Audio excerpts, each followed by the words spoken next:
कुत्ते। एक बार एक गांव में पंचायत लगी थी। वहीं थोड़ी दूरी पर एक संत ने अपना बसेरा किया हुआ था।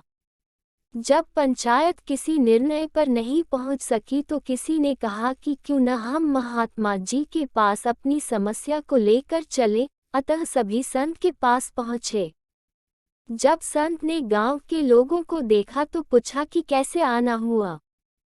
तो लोगों ने कहा, महात्मा जी, गांव भर में एक ही कुआं है और कुएं का पानी हम नहीं पी सकते, बदबू आ रही है। संत ने पूछा, हुआ क्या? पानी क्यों नहीं पी सकते हो?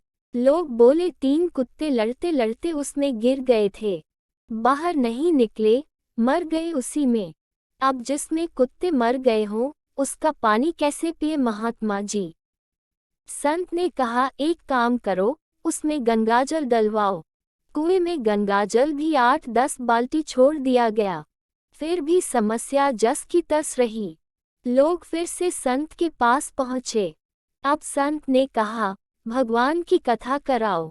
लोगों ने कहा, ठीक है। कथा हुई, फिर भी समस्या जस की तस। लोग फिर संत के पास पहुँचे। अब संत ने कहा, उसमें सुगंधित द्रव्य डलवाओ। सुगंधित द्रव्य डाला गया, नतीजा फिर वही, नाक के 3 पात। लोग फिर संत के पास। अब संत खुद चलकर आए। लोगों ने कहा, महाराज, वही हालत है, हमने सब करके देख लिया। गंगाजल भी डलवाया, कथा भी करवाए, प्रसाद भी बांटा और उसमें सुगंधित पुष्प और बहुत चीजें डालीं। अब संत आश्चर्यचकित हुए और पूछा कि तुमने और सब तो किया, वे 3 कुत्ते जो मरे पड़े थे उन्हें निकाला कि नहीं?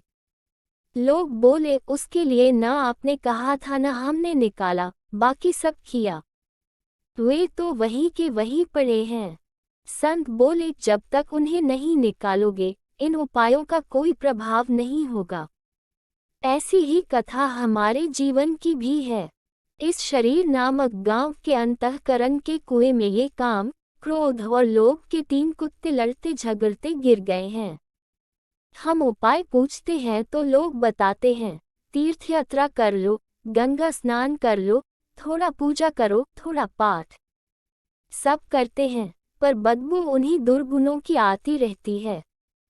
तो पहले इन्हें निकाल कर बाहर करें, तभी जीवन